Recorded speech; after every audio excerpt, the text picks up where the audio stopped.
മാസത്തിൽ ഒരു ദിവസം എനിക്ക് ലീവ് എടുക്കാം. നാളെയാണ് ഞാൻ ലീവ് എടുക്കുന്ന ദിവസം. ഇന്നത്തെ ജോലിയൊക്കെ തീർത്ത് നേരത്തെ തന്നെ റൂമിലെത്തി ഫ്രഷായി പുറത്തിറങ്ങി. ഇവിടെ നിന്നും മാർക്കറ്റിലേക്ക് സാധനം വാങ്ങാൻ പ്രവീണേട്ടനും സലീംബായും പുറത്തു പോകുന്നുണ്ടെന്ന് പറഞ്ഞിരുന്നു.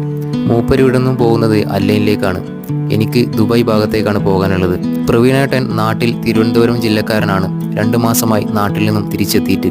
അങ്ങനെ മൂപ്പരനെ തൊട്ടടുത്തുള്ള ബസ് സ്റ്റോപ്പിൽ ഇറക്കിയ ശേഷം അവർ നേരെ അല്ലൈനിലേക്ക് തിരിച്ചു. അല്ലൈനിലേക്ക് എല്ലാ ദിവസവും ഇവിടെ നിന്നും മാർക്കറ്റിലേക്ക് വണ്ടി പോകാറുണ്ട്. ശനിയാഴ്ച മാത്രമാണ് പ്രവീണേട്ടന് അല്ലൈനിലേക്കുള്ള ഈ ട്രിപ്പ് ഉള്ളത്. ബാക്കിയുള്ള ദിവസം മൂപ്പര് വേറെ വണ്ടിയിലായിരിക്കും.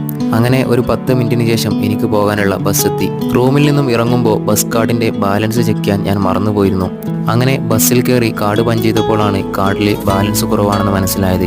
എനിക്ക് യാത്ര തുടരാൻ പറ്റില്ല എന്നാണ് ഞാൻ ആദ്യം വിചാരിച്ചത്. പക്ഷേ ഡ്രൈവർ എന്നോട് സീറ്റിൽ പോയിരിക്കാൻ പറഞ്ഞു. അങ്ങനെ ബസ് ചാർജ് കൊടുക്കാതെ ഞാൻ യാത്ര തുടങ്ങി. അപ്പോൾ വീഡിയോ ഇഷ്ടപ്പെട്ടാൽ സബ്സ്ക്രൈബ് ചെയ്യാൻ മറക്കല്ലേ.